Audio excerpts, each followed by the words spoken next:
하나님의 말씀 보겠습니다.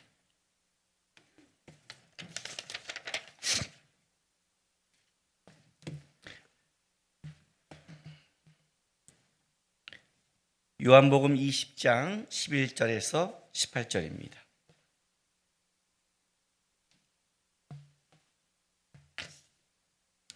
요한복음 20장 11절에서 18절까지 하나님의 말씀 한 절씩 교독하겠습니다. 마리아는 무덤 밖에 서서 울고 있더니 울면서 구부려 무덤 안을 들여다보니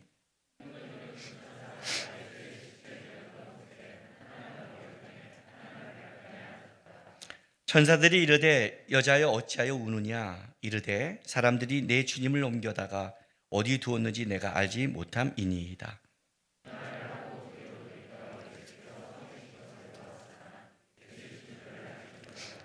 예수께서 이르시되 여자여 어찌하여 울며 누구를 찾느냐 하시니 마리아는 그가 동산직인 줄 알고 이르되 주여 당신이 옮겼거든 어디 두었는지 내게 이르소서. 그리하면 내가 가져가리이다.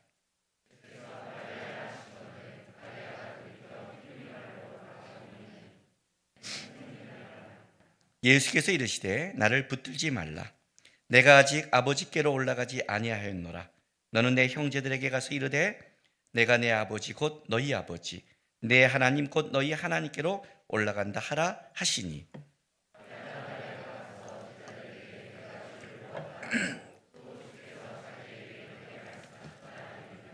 아멘.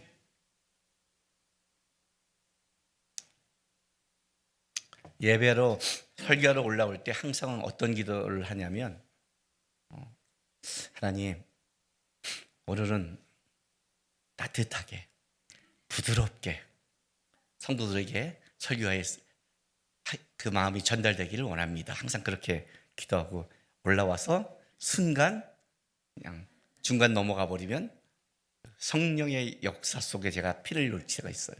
오늘도 여전히 따뜻하게 부드럽게. 그러니까 어떤 말이 가도 내 본심은 그거니까 그렇게 듣기 바랍니다.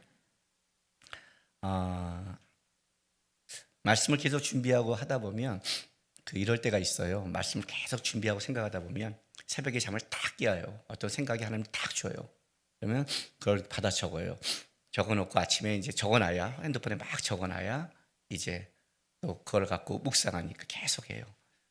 그게 하나님 참 감사한데 그게 토요일 날 새벽이 되면 피곤해요. 근데 내가 오늘 참 너무 놀라운 게 뭐냐면 지난주 금요일 날 일산에 있는 교회 가서 집회를 했습니다. 그때 집회 가운데 마지막 예를 제가 뭐 드렸냐면 우리 교회 임정영 집사 아이 하루 있잖아요. 걔가 옛날에 했던 것, 오늘 부른 이 찬양 모든 것이 은혜 은혜 은혜 한없는 은혜, 이거를 걔가 이렇게 불렀죠. 모든 것이 은혜 은혜 까먹는 은혜. 걔가 그렇게 불렀다는 것을 제가 얘기했어요. 은혜 까먹지 마라. 세상과 사단은 은혜를 까먹게 만든다. 아무리 은혜를 줘도 그것이 한없는 은혜가 나에게 은혜되지 않는 것은 내가 은혜를 까먹는 거다. 그 하나님의 은혜를 보아서 그릇이 깨져 있으면 소용이 없다. 그릇을 떼고야 된다. 그러나 그릇을 떼울 때는 아프다. 그 얘기를 했어요. 근데 오늘 이 찬양을 딱 부르는 거예요. 예배팀이. 내가 딱 해요. 그리고 오늘 마지막 찬양을 제가 성가대 오늘 말씀을 갖고 있는데 묵상하는 가운데 정한 게 뭐냐면 이 눈에 아무 증거 아니 배워도 믿음만을 가지고서 늘 걸으며 이게 아무 소리 아니 들려도 하나님의 약속의 소리라 걸어가세 믿음 위에 서서 나가세 나가세 의심 버리고 걸어가세 믿음 위에 서서 눈과기 아무 증거 없어서 이 찬양을 선택했는데 성가대가 계속해서 여러분에게 걸어가세 걸어가세 걸어가세를 얼마큼 해요? 수없이 했어요. 저는 모르겠지만 저는 찬양이 딱 나오는 순간에 여기 소름이 쫙 끼쳤어요. 어저께 이 찬양을 고르기 위해서 10분 이상 뒤졌거든요. 말씀에 맞는 찬양을. 근데 성가대와 딱 부르고 예배팀과 다 마실 때 이럴 때 준비할 때는 와 진짜 하나님이 역사하는구나 이런 느낌을 느껴요. 그럼에도 불구하고 여러분의 마음밭이 묶여 있으면 은혜가 은혜되지 않습니다. 아셨습니까 여러분? 주 앞에 나올 때는 내려놓으셔야 됩니다. 오늘 우리가 읽은 이 요한복음은 특별히 막달라 마리아라는 여자를 집중시킵니다. 그리고 우리가 마태복음, 요한복음 20장 1절부터 10절과 11절부터 18절의 큰 차이는 이겁니다. 부활의 아침에 여인들이 예수님의 시신에 향품을 바르려고 올라갑니다. 그리고 걱정을 하죠.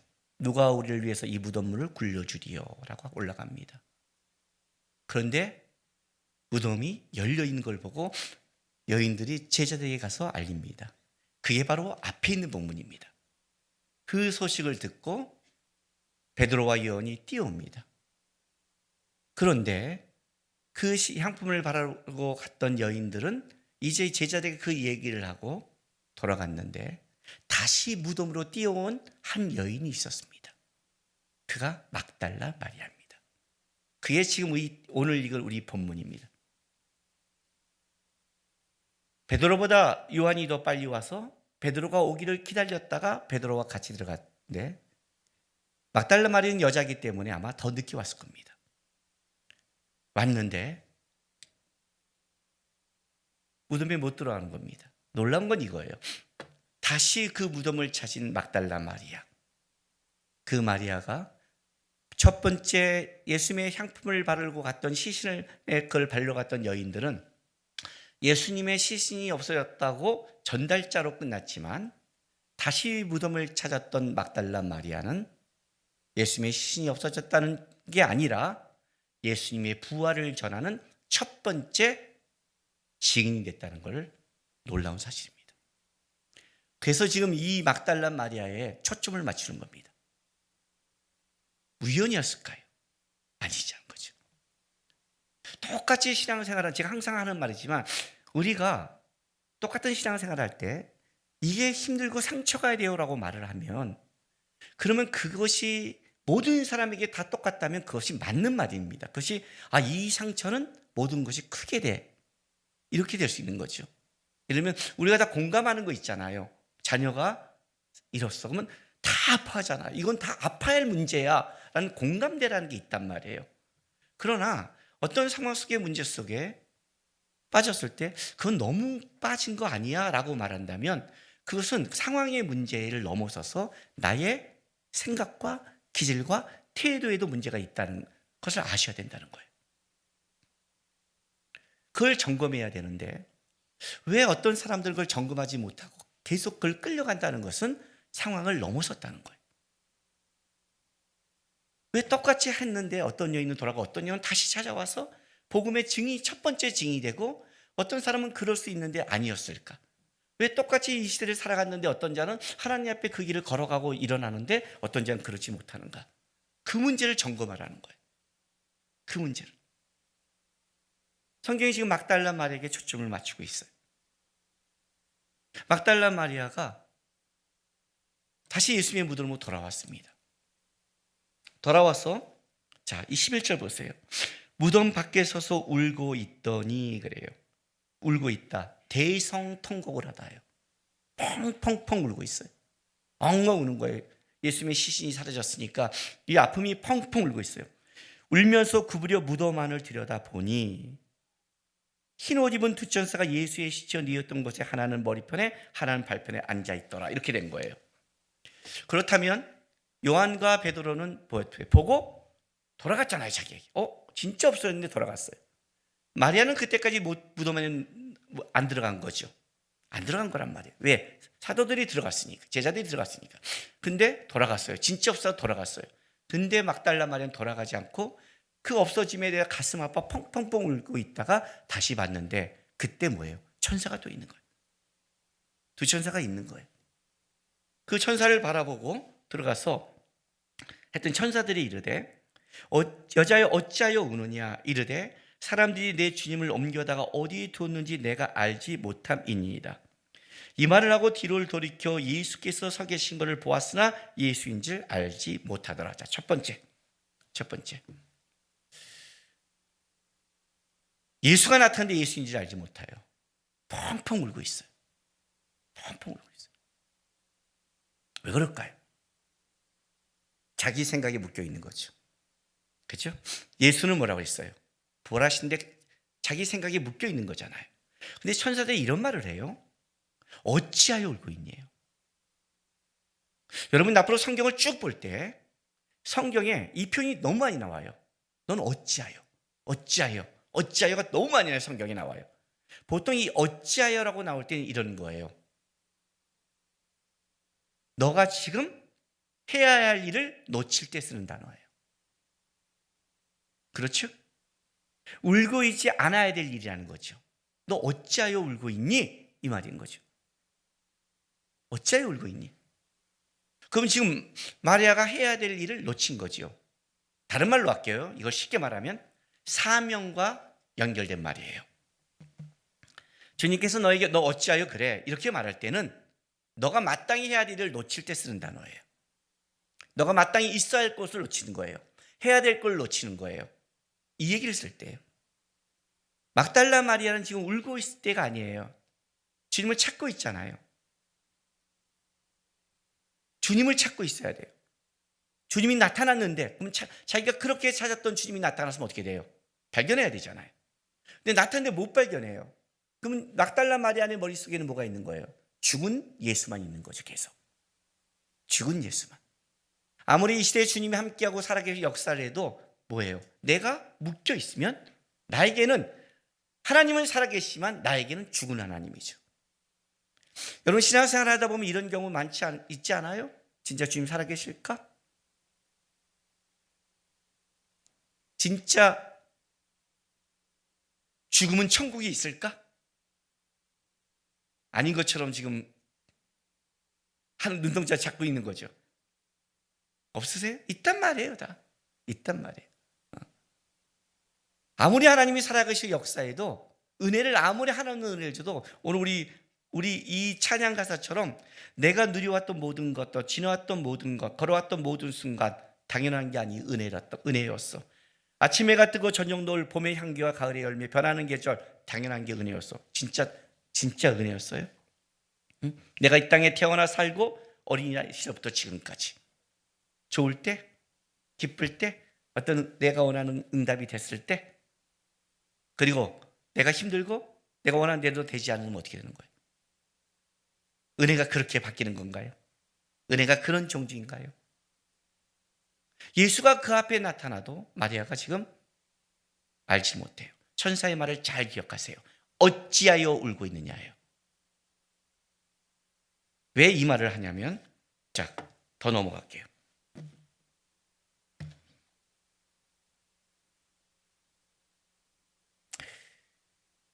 14, 15절. 이 말을 하고 뒤를 돌이켜 예수께서 서 계신 것을 보았으나 예수인지 알지 못하더라. 예수께서 이르시되 여자여 어찌하여 울며 누구를 찾냐 하시니 마리아는 그가 동산직인 줄 알고 이르되 주여 당신이 옮겼거든 어디에 두었는지 내게 이르소서 그리하면 내가 가져가리라. 이때까지도 몰랐는데 16, 17절 예수께서 마리아에 하시거늘 마리아가 돌이켜 히브리 말로 라보니 이는 선생님이란 말이라. 예수께서 이르시되 나를 붙들지 마라. 내가 아직 아버지께로 올라가지 아니하였노라. 너는 내 형제들에게 가서 이르되 내가 내 아버지 곧 너희 아버지 내 하나님 곧 너희 하나님께로 올라간다 하라 라고 이제 말씀하셔요. 그때 마리아가 이제 제자에게 내려가요.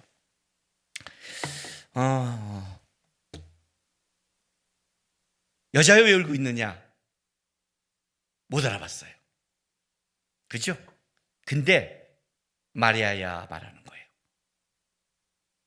이거는 마리아와 예수님이 그 전에 만났던 친밀감이 있었던 거예요. 그때 마리아가 번쩍 눈을 떠요. 이렇게 부를 수 있는 이 목소리와 음성이 예수밖에 없던 걸 알고 그때 예수인 줄 알고 어떻게 돼요? 가서 예수를 붙들어요. 이 붙들다는 건 강하게 붙드는 거예요.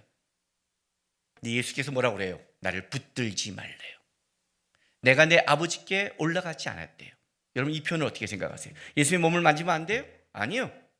도마에게 뭐라고 그랬는데요? 야, 와. 내 손, 내 옆구리 만져. 그리고 믿음 없는 자가 되지 말고 믿는 자가 돼. 주님이 만지라고 그랬어요. 예수의 몸을 만지면 안 돼요? 아니죠. 되죠. 왜 안 돼요?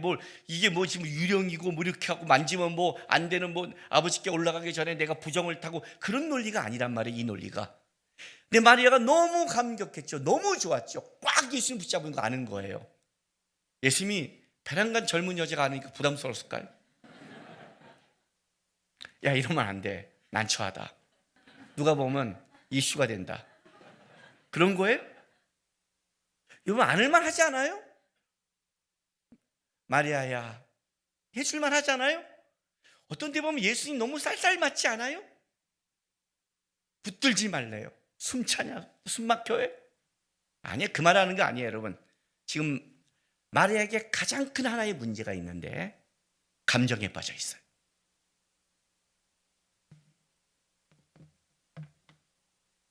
감정에 빠져 있는 거예요. 오늘 제가 여러분에게 본문에 이렇게 말했어요. 예수를 붙들지 말고 높이세요. 우리는 예수 앞에 나와요. 예배하고 기도하고 말씀 보고 봉사도 열심히 해요. 근데 붙들기만 해요. 무슨 말인지 아세요? 자기 위로하라는 거예요. 내가 어떻게 봉사했는데, 어떻게 예배했는데, 내가 어떻게 나갔는데. 신앙은 감정이 아니에요. 지금 여러분, 제가 오늘 말 천천히 느리게 하죠. 지금 내 마음속에 계속 따뜻하게 하자, 따뜻하게 하자. 세뇌교육하고 해서 말이 천천히 늦어요. 왜냐하면 여러분들이 말의 센 톤으로 지금 불을 질러야 되는데 그게 아니라는 걸 설명해 주려고 해요. 또 감정에 빠질까 봐. 그 말이 질리면 따르고 안 따라야 되는데 우리는 감정에 빠져요. 신앙생활에 가장 중요한 게 하나가 있어요. 여러분, 모든 피조물 중에 인간이 다른 피조물과 다른 가장 중요한 것 중에 하나가 뭐냐면 생각하는 거예요. 생각하는 거예요. 그죠? 생각하셔야 돼요. 근데 생각한다고 해서 다 생각하지만 그 사람의 생각이 어떤 생각을 갖고 있냐에 따라 오늘 은혜가 은혜되기도 하고 은혜가 배척되기, 까먹는 은혜가 될 수도 있어요. 여러분의 그 속에. 그래서 성경은 항상 뭐라고 말하냐면 신앙생활의 가장 중요한 것들, 우리 이런 말 하죠. 요즘 시대가 어떤 시대냐면 인권이 강조되는 시대를 살다 보고 그 시대가 문화가 이런 시대를 살다 보니까 우리는 어떤 게 강하냐면 여러분의 자기 주장이 굉장히 강화된 시대를 살아가요. 가장 자기 주장이 강화된 시대. 유튜브가 그렇게 정보가 많아도 어떻게 돼요? 내가 선택하는 거잖아요. 내가 보고 싶은 걸 보고 내가 선택하는 거예요. 맛집을 봐도 내가 선택을 해요. 이제는 다. 교회를 와도 내가 다 서칭하고 선택을 해요. 이러다 보니까 모든 것이 내가 선택하는 내 생각과 내 관점과 주장이 들어가는 거예요.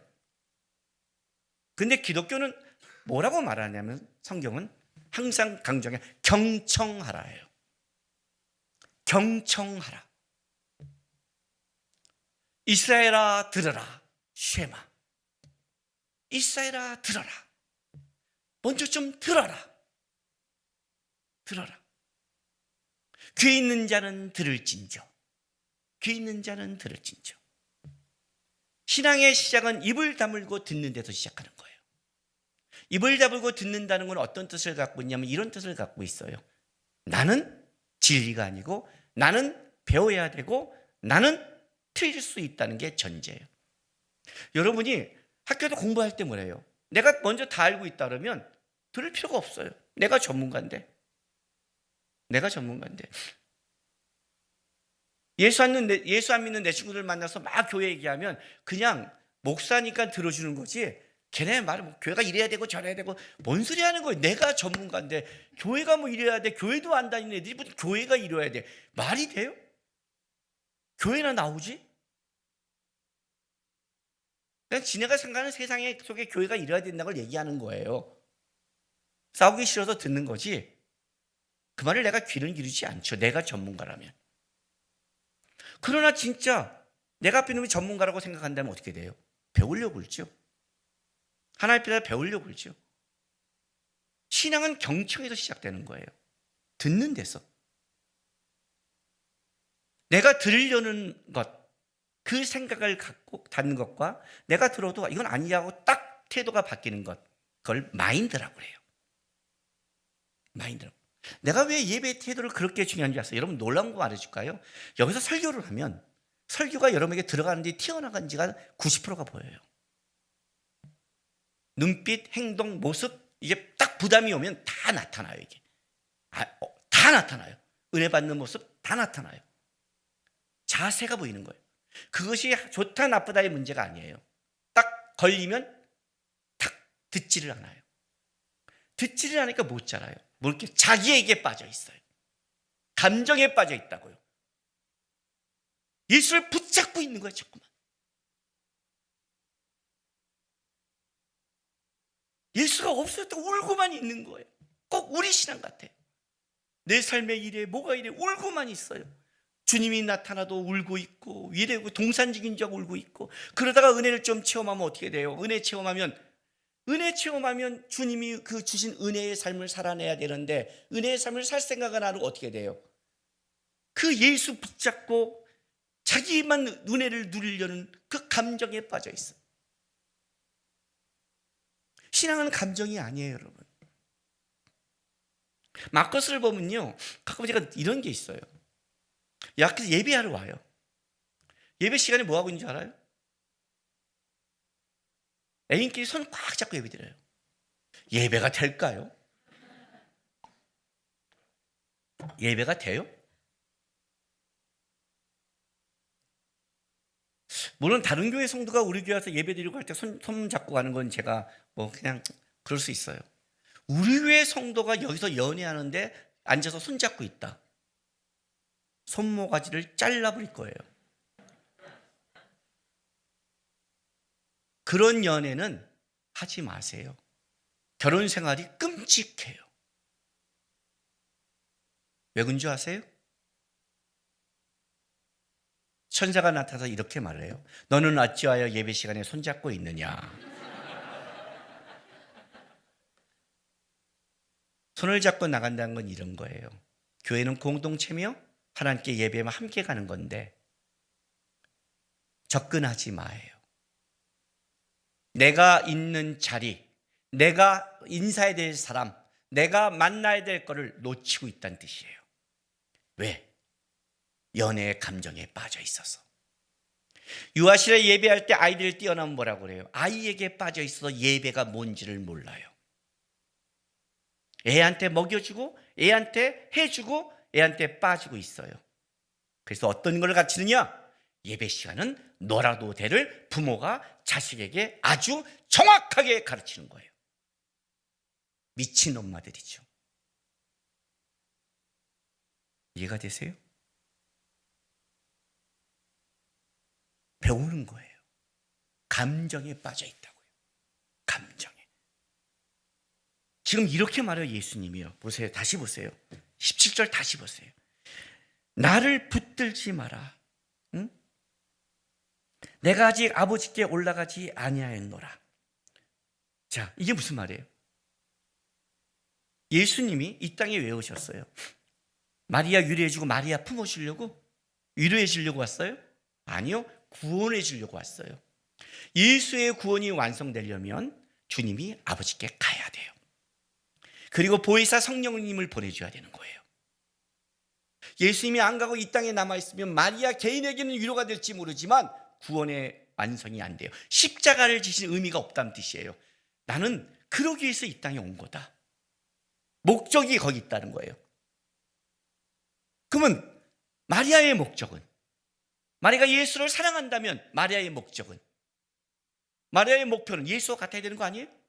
그러니까 그 다음에 이렇게 말하잖아요. 너희는 내 형제들에게 가서 이르되 내가 뭐래요? 내 아버지 곧 누구 아버지? 너희 아버지. 내 하나님 곧 누구 하나님? 너희 하나님. 같잖아요. 너희 하나님께 올라간다 하라는 거예요.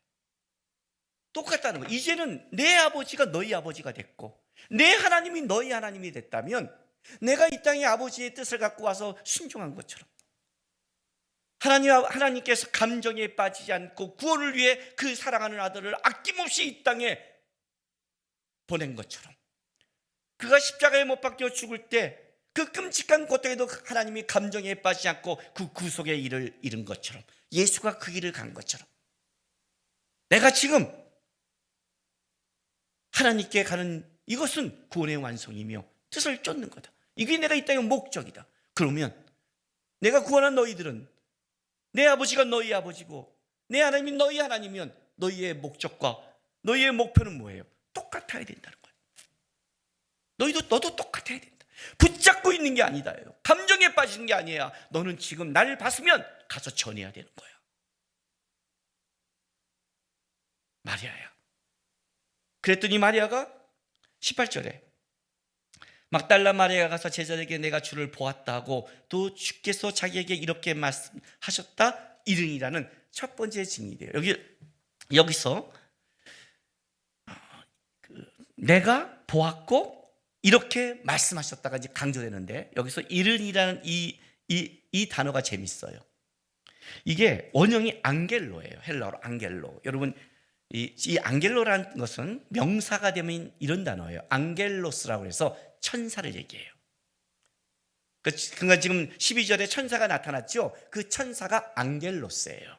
전달자라, 천사 전달자라는 뜻이 있어요.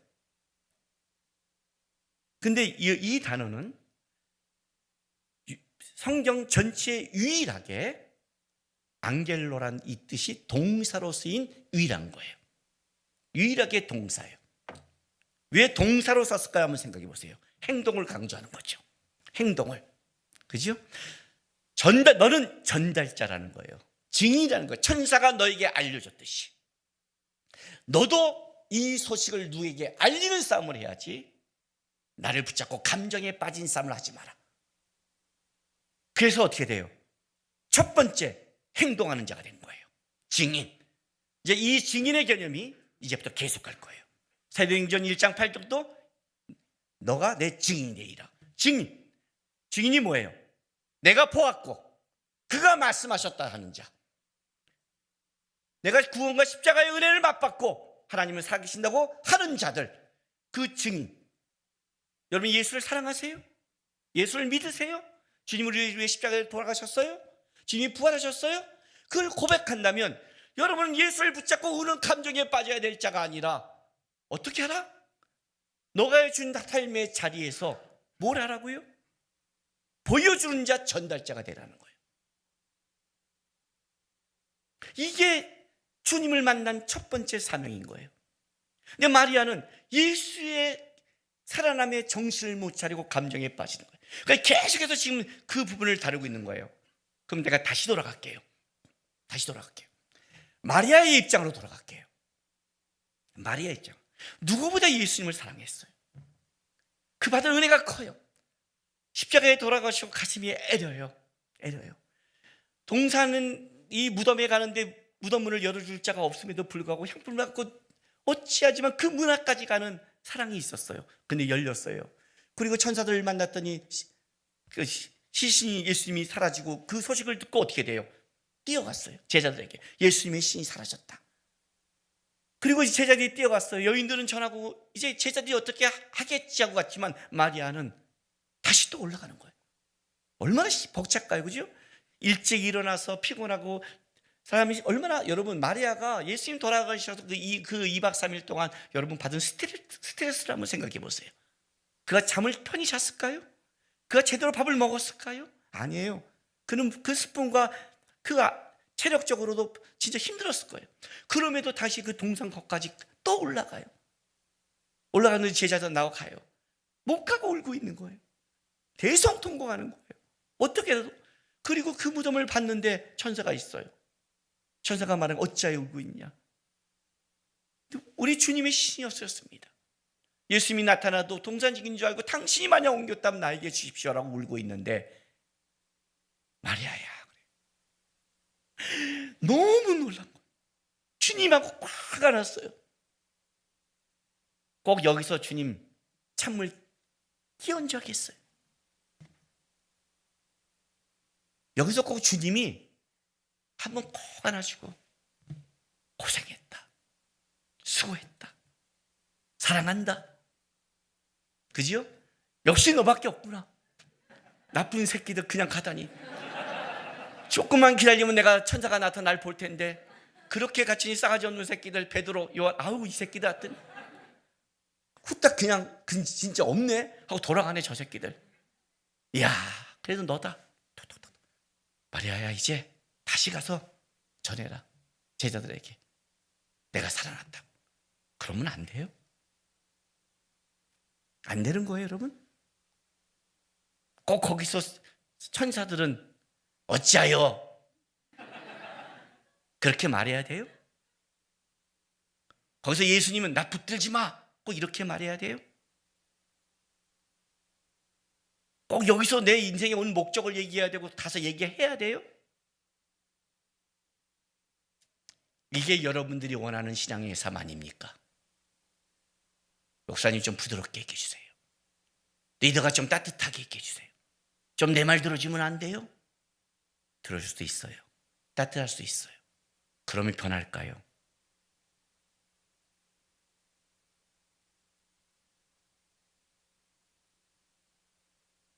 현대에 흐르는 가장 큰 무서운 병, 섭섭이병.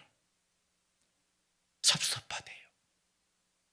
예수가 사랑해도 섭섭하대요. 예배의 자리로 오는 것이 당연한 게 아니라 은혜인데 은혜의 자리로 와도 마음에 안 들면 섭섭하대요. 설교 때 목소리가 세면 섭섭하대요. 웃으면서 맞지 않다고 섭섭하대요. 마땅히 할 걸 말하면 그것이 마땅히 할 건지 아닌지 생각하지 않고 왜 그걸 저렇게 말하지 섭섭하대요. 왜 나한테 먼저 알려주지 않는지 섭섭하대요. 왜 지금 한지 섭섭하대요. 주님 섭섭해요. 붙들지도 못해요. 주님 섭섭해요. 어찌하여 이렇게 말하겠어요? 마리아는 그랬다면 복음의 증인이 될 수 없어요. 섭섭하다는 건 여러분이 그걸 붙잡고 있다는 뜻 아니에요. 나에게 맞추라는 거 아니에요. 그게 어떻게 신앙이에요? 감정이지. 여러분이 내가 줄을 붙고 봉사했다가 그게 어떻게 봉사예요? 봉사는 줄 높이는 건데 여러분이 붙들고 여러분이 자랑한 것밖에 없잖아요. 줄 높이면 됐잖아요. 받은 은혜로 높인 건데 이해가 되세요? 이 시대에 너무 예수만 붙드는 자가 있어요. 은혜 달라고, 섭섭한 거 달라고, 위로해 달라고, 사랑한다고 붙들기만 하는 신앙. 아직도 아이가 일어서 젖병 달라고 하는 신앙. 애도 얼마큼 자라면 젖병을 띠고 이유식을 지니고 단단한 식물을 먹고 자라서 뭐가 되는 거예요? 부모를 돕고 장성해서 사람답게 살아가야 되는데 맨날 울고 있는 신앙. 주님을 높이려는 싸움 안 하는 것. 주님을 높이는 것 때문에 내가 고통당하고 주님 때문에 대가를 치르지 않는 것. 그러면 섭섭이병. 조금 마음 상하면 마음 닫아버리고 조금 기분 나쁘면 자존심 세우고 조금 불평하면 안면 까고 그게 어떻게 기독교인이에요? 그게 어떻게 예수를 아는 거예요? 주님 때문에 불편하지만 인사하려고 그러고 주님 때문에 불편하지만 봉사하고 주님 때문에 가서 더 일하려는 것. 마리아의 훌륭한 점이 뭔지 아세요? 너무 사람을 꽉 붙잡은데 주님이 말씀하세요. 마리아야 붙들지 마.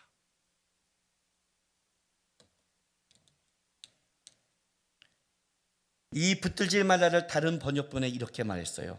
나에게 매달리는 것을 멈추라. 나에게 매달리는 것을 멈추라. 이제 그만 멈추십시오, 여러분.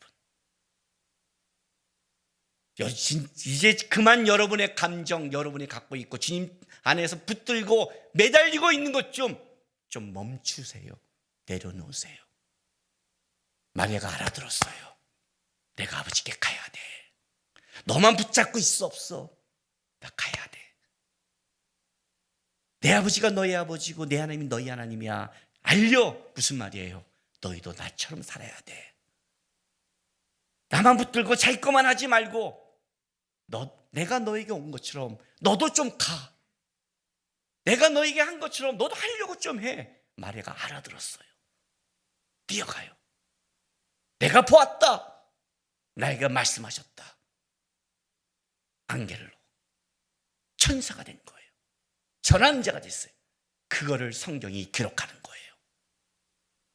그래서 막달라 마리아를 기록하는 거예요. 첫 번째 부활의 증인. 오늘도 우리 삶 속에 누군가에게 우리가 첫 번째가 돼야 돼요. 누군가에. 상처받고 교회 떠나는 사람 중에서 내가 이 소식을 너무 많이 들었어요.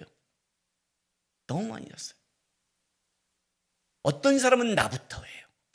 나부터 그러면 보여줘야지. 모두가 그래도. 막달라 마리아처럼. 어떤 사람은 맨날 그거 붙들고 있는 거예요. 이제 좀 매달리고 있는 것 좀 내려놓으세요, 여러분. 그래야 다른 게 보여요. 생각에 이쪽을 내려놔야 다른 쪽이 보이는 거예요. 은혜를 줘도 보지 않으면 안 보이는 거예요, 여러분. 내려놓고 나부터 막달라 마리아처럼 시작하겠습니다, 주님. 섭섭함 내려놓고 나부터 통로가 되고 따뜻하고 넓어지고 섬기면서 나부터 이런 상황에도 이렇게 살아갈 수 있다는 것을 보일 수 있는 신앙 되겠습니다. 그 싸움을 시작해야 돼요. 예수를 붙잡고 매달리기만 하지 말고 징징대는 신앙 좀 벗어나서 달려가서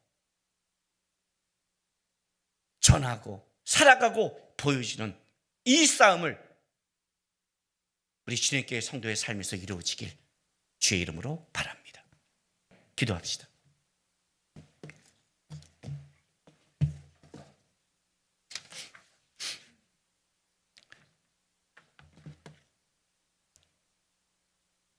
예배 전에 올라와서 마지막 찬양할 때 1절을 다시 부르고 후렴을 부를까 2절을 부르고 후렴을 부를까 할 때 2절이 하나님이 오늘 나에게 준 말씀이기에 2절을 선택했습니다. 눈 감고 들으시기 바랍니다. 내가 이 땅에 태어나 사는 것 어린아이 시절과 지금까지 숨을 쉬며 살며 꿈을 꾸는 삶 당연한 것 아니라 은혜였어. 이걸 고백하는 사람이라면 너무 매달리지 마시고 이제 내가 하나님의 자녀로 살며 오늘 찬양하고 예배하는 삶, 복음 전할 수 있는 축복이 당연한 것 아니라 은혜라는 걸 기억하고 달려가는 하나님 나 달려가겠습니다. 찬양하고 예배하겠습니다. 자녀로 살겠습니다. 나에게 맡겨진 곳에 하나님의 복음을 드러내는 삶 살겠습니다. 다짐하는 기도하겠습니다. 다 같이 기도하겠습니다.